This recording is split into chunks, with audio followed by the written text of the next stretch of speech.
Tu connais cette sensation étrange quand tu réalises que tu gères la vie de deux adultes, mais qu'une seule personne dans le couple semble vraiment adulte? Bienvenue dans le monde du man-keeping, ou en bon français, le maternage du mec.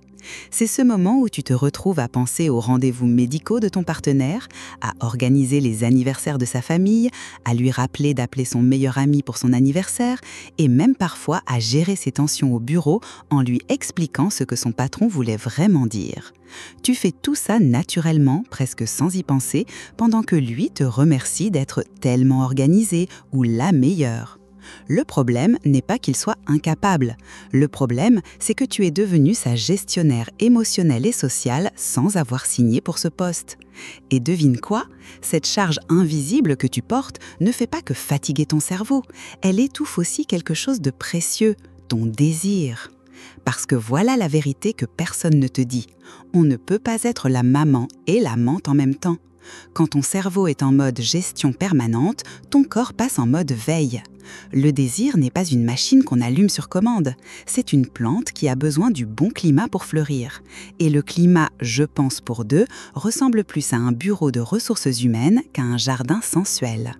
Aujourd'hui, on va nommer ce phénomène, comprendre pourquoi il a explosé ces dernières années et surtout, on va construire ensemble un protocole simple pour redistribuer cette charge. L'objectif n'est pas de transformer ton partenaire en Superman de l'organisation. L'objectif, c'est de retrouver ta légèreté, ton énergie et oui, cette étincelle dans ton corps qui s'était mise en pause. Tu n'es pas sa directrice des ressources humaines, tu n'es pas sa maman, tu es sa partenaire. Et il est temps que cette réalité se traduise dans vos actes quotidiens. Prête à redistribuer les cartes? Le man-keeping, concrètement, qu'est-ce que c'est? C'est quand tu deviens la responsable non officielle de toute la dimension sociale et émotionnelle de la vie de ton partenaire. Pas juste l'aider de temps en temps, non. C'est quand cette aide devient une attente silencieuse, un travail invisible que tu fais sans même t'en rendre compte. Premier exemple classique, l'agenda social. C'est toi qui maintiens le contact avec ses amis, qui organise les dîners, qui rappelle qu'on est invité samedi chez Thomas et Sophie. Sans toi, ces amitiés s'éteindraient doucement et il se demanderait pourquoi personne ne l'appelle plus. Deuxième signe, la santé. Tu connais la date de son dernier contrôle dentaire mieux que lui. Tu prends les rendez-vous médicaux, tu gères le suivi, tu lui rappelles de prendre ses vitamines. Pendant ce temps, lui considère que sa santé se gère toute seule, miraculeusement. Troisième indice, les cadeaux familiaux. Sa mère reçoit toujours quelque chose de parfait pour son anniversaire, choisi avec soin, emballé avec goût. Grâce à qui? Toi. Lui signe juste la carte, et parfois même, c'est toi qui écris le message pendant qu'il cherche un stylo. Quatrième manifestation, l'amortisseur émotionnel. Après une mauvaise journée, c'est toi qui décodes ses humeurs, qui traduis ses frustrations, qui l'aide à comprendre ce qu'il ressent vraiment. Tu deviens son interprète émotionnel personnel, gratuit et disponible 24 heures sur 24. Cinquième réalité, la mémoire du couple. Tu te souviens de tout, quand il faut racheter du shampoing, quel ami traverse un divorce, quelle facture arrive bientôt à échéance. Ta tête est devenue le disque dur externe de votre vie commune. La différence entre aider et faire du man-keeping, l'aide est ponctuelle, demandée, réciproque. Le man-keeping est systématique, attendu, invisible. C'est quand tu anticipes tellement ses besoins qu'il n'a même plus conscience que quelqu'un les gère. Et le pire, tu le fais si bien qu'il pense sincèrement que les choses s'organisent naturellement. Spoiler, rien ne s'organise naturellement. C'est toi qui organises et il est temps que ça change. Pourquoi ce phénomène explose maintenant, en 2024-2025? La réponse tient en plusieurs réalités qui se croisent et créent la tempête parfaite du man-keeping. D'abord, les hommes ont aujourd'hui des réseaux sociaux plus petits que jamais. Là où nos grands-pères avaient des clubs, des associations, des groupes d'amis solides, beaucoup d'hommes aujourd'hui comptent sur leurs partenaires pour maintenir le tissu social. Tu deviens leur pont vers le monde extérieur. Sans toi, ils perdraient contact avec la moitié de leur entourage. Ce n'est pas qu'ils soient asociaux, c'est que la société ne leur a pas appris à cultiver et entretenir des liens comme elle te l'a appris à toi. Ensuite, il y a cette compétence que tu as développée depuis l'enfance, gérer l'invisible. Petite, on t'a félicité quand tu pensais aux autres, quand tu anticipais les besoins, quand tu créais de l'harmonie. Lui, on l'a félicité quand il prenait des initiatives visibles, quand il réparait des choses, quand il résolvait des problèmes concrets. Résultat, 30 ans plus tard, tu excelles dans la gestion de l'immatériel et lui ne voit même pas que ce travail existe. Le piège moderne, c'est aussi le confort. Plus tu es compétente dans cette gestion invisible, plus il se repose dessus. Ce n'est pas de la méchanceté, c'est de l'habituation. Comme l'eau qui prend toujours le chemin le plus facile, il suit naturellement la voie où tu as déjà tout organisé. Et toi, par gentillesse, par amour, par habitude aussi, tu continues. Les réseaux sociaux amplifient le phénomène. Tu vois ces couples parfaits où tout semble fluide, harmonieux.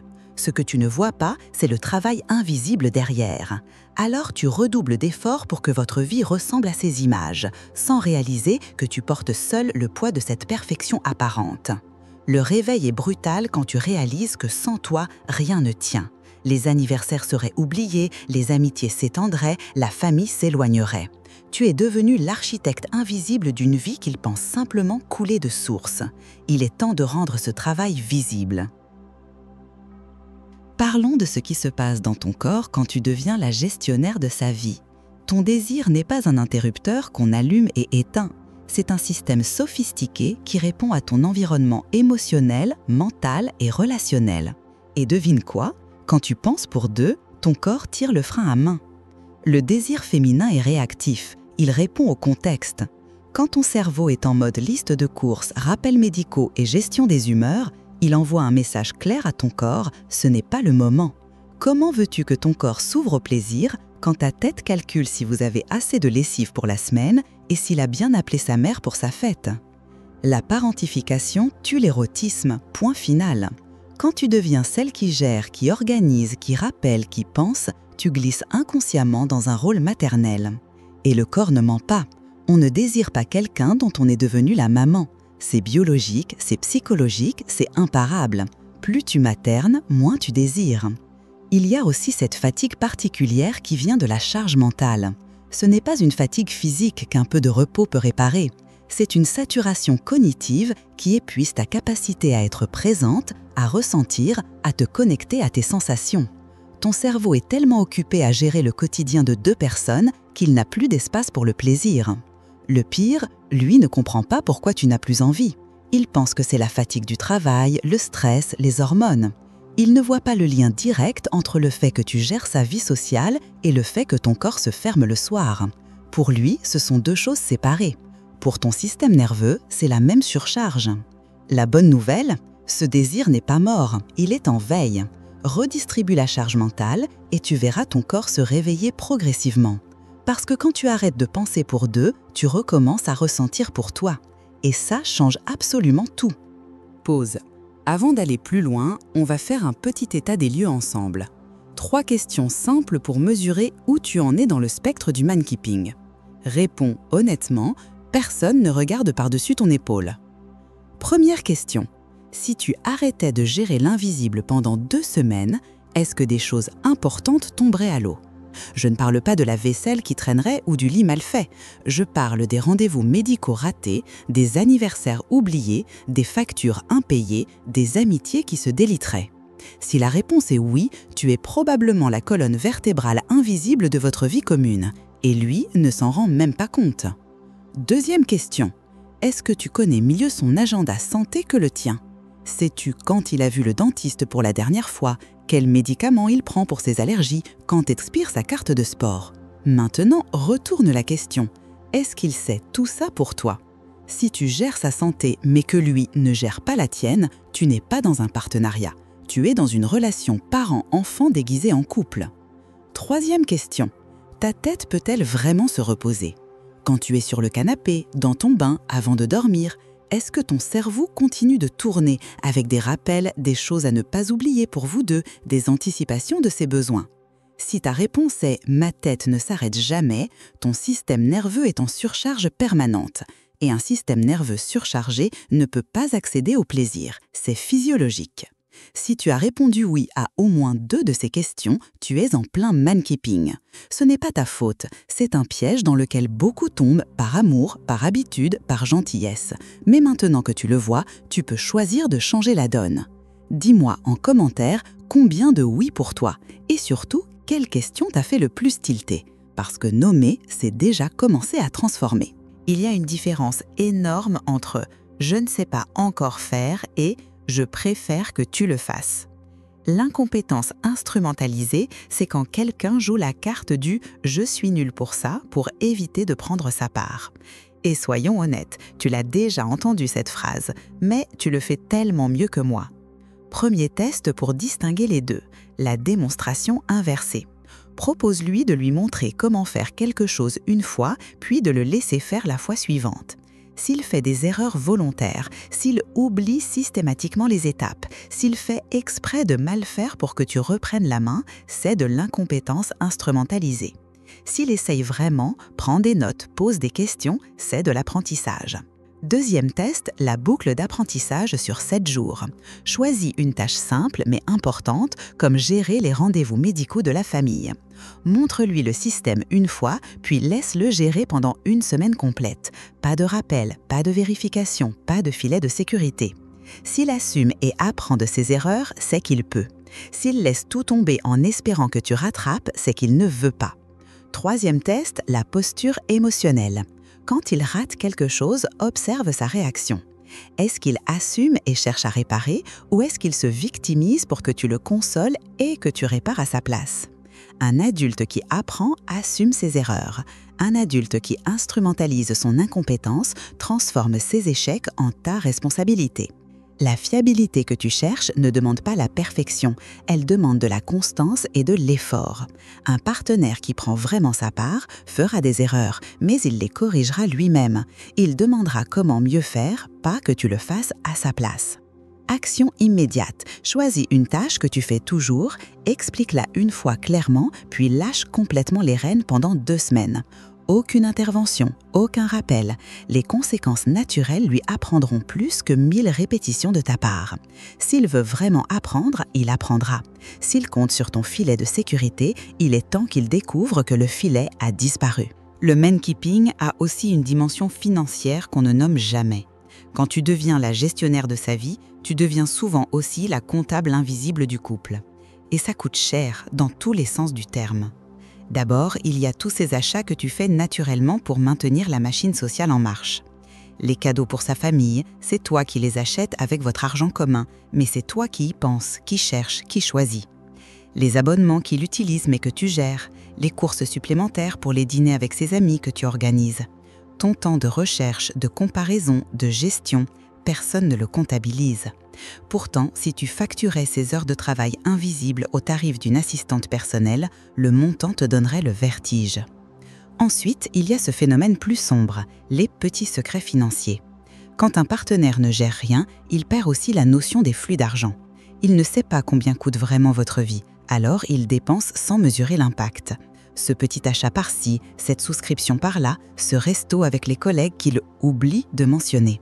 Ce n'est pas toujours de la malhonnêteté délibérée, c'est souvent de l'immaturité financière. Mais l'impact sur la confiance est le même. La confiance financière dans un couple, c'est comme une vitre.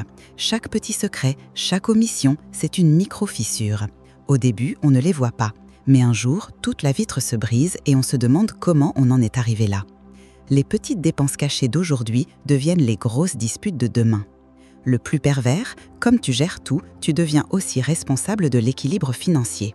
C'est toi qui dois dire non, qui dois freiner, qui dois rappeler le budget. Tu deviens la méchante économe pendant qu'il reste le gentil qui ne s'occupe pas de ces trucs-là. Sauf que ces trucs-là, c'est votre sécurité commune. Solution directe, transparence totale sur les comptes, accès partagé au relevé et surtout, budget défini ensemble avec une répartition claire. Chacun gère des lignes budgétaires précises du début à la fin. Plus de zones grises, plus de « je ne savais pas ». L'argent aussi doit être une responsabilité partagée, pas ton fardeau invisible. Maintenant qu'on a nommé le problème, passons aux solutions concrètes. Voici un protocole simple en 4 étapes pour redistribuer la charge mentale sans transformer votre couple en entreprise. Première étape, l'agenda partagé. Un seul agenda numérique pour 2, accessible sur vos 2 téléphones. Tout y passe, rendez-vous médicaux, anniversaires, dîners, deadlines importantes. La règle, celui qui prend un engagement l'inscrit immédiatement. Plus de « je te dis s'asseoir » qui devient « j'ai oublié de te dire ». L'agenda partagé rend visible qui organise quoi. Spoiler, Tu vas être surprise de voir à quel point tu remplis cet agenda toute seule au début. Deuxième étape, la responsabilité complète, du début à la fin. Fini le micromanagement et les tâches morcelées. Choisissez ensemble qui gère quoi, puis cette personne gère vraiment tout. Par exemple, s'il prend les rendez-vous médicaux, il les prend, les inscrit, gère les rappels, accompagne si nécessaire, suit les prescriptions. Toi, tu lâches complètement cette zone, complètement, même si l'idée qu'il l'oublie te rend anxieuse. Les conséquences naturelles sont le meilleur professeur. Troisième étape, le rendez-vous de 15 minutes du dimanche soir. Chaque dimanche, 15 minutes chrono pour faire le point sur la semaine qui arrive. Qui fait quoi? Qui a besoin de quoi? Quelles sont les priorités? Ce n'est pas toi qui rappelle, c'est un rendez-vous fixe dans l'agenda partagé. 15 minutes pour éviter 3 heures de charge mentale dispersée dans ta semaine. Quatrième étape, la règle des 48 heures. Si quelque chose traîne plus de 2 jours après avoir été convenu, ça retourne automatiquement à la personne qui devait le faire. Pas de rappel, pas de sauvetage. Il devait appeler le plombier mercredi et on est vendredi, c'est toujours sa responsabilité, même si le robinet fuit. Tu ne prends pas le relais. Les adultes apprennent par les conséquences, pas par les rappels maternels. Ce protocole fonctionne parce qu'il rend visible l'invisible, responsabilise sans infantiliser et surtout, il te libère progressivement de ce rôle de gestionnaire que tu n'as jamais demandé à jouer. Commence par une étape, celle qui te parle le plus. Dans un mois, ajoute la suivante. Tu vas rencontrer des résistances, c'est normal. Le changement dérange, surtout quand il remet en question un confort installé. Voici les classiques et comment y répondre sans retomber dans le rôle de maman. La résistance numéro 1. J'ai oublié. Cette phrase va revenir souvent les premières semaines. Ta réponse? Les conséquences naturelles. Il a oublié d'acheter le cadeau pour sa mère n'aura pas de cadeau et c'est lui qui s'expliquera. Tu ne cours pas au magasin à 20 h pour sauver la situation. Tu ne le disputes pas non plus. Tu laisses la réalité faire son travail éducatif. Un adulte qui oublie assume les conséquences de ses oublis. Deuxième classique, mais tu fais tellement mieux. Cette flatterie déguisée en compliment est un piège. Ta réponse? Je n'ai pas toujours su faire, j'ai appris. Toi aussi tu peux apprendre. Ne te laisse pas amadouer par cette fausse admiration qui cache une vraie démission. Personne ne naît en sachant organiser un planning familial. C'est une compétence qui s'acquiert, pas un don divin féminin. Troisième résistance, le sabotage inconscient. Il fait exprès de mal faire pour que tu reprennes la main. Les chemises mal pliées, les courses incomplètes, les rendez-vous pris au mauvais horaire. Ta stratégie? Tu ne reprends rien. Les chemises resteront mal pliées, il mangera des pâtes si les courses sont incomplètes, il gérera le rendez-vous raté. L'incompétence feinte s'arrête quand elle ne paie plus. Le plus important, évite le ton maternel dans tes réponses. Pas de « je suis déçu », pas de « t'aurais pu faire un effort ». Reste factuel. C'était ta responsabilité, tu gères les conséquences. Point. Tu n'es pas là pour le gronder ni pour le consoler. Tu es là pour être sa partenaire et les partenaires se font confiance pour gérer leur part. Rappelle-lui régulièrement le lien entre charge mentale et désir. Ce n'est pas une punition, c'est une réalité. Plus tu maternes, moins tu désires. Plus il prend sa part d'adulte, plus ton corps peut le voir comme un partenaire érotique. C'est mécanique et c'est dans votre intérêt à tous les deux. On arrive au moment où tu passes de la prise de conscience à l'action. Voici ce que tu vas faire dans les 24 prochaines heures pour amorcer le changement. Pas dans une semaine, pas demain matin, aujourd'hui. Première micro-action immédiate, créer l'agenda partagé. Maintenant, prends ton téléphone, ouvre une application de calendrier partagé, crée le compte commun et envoie-lui l'invitation.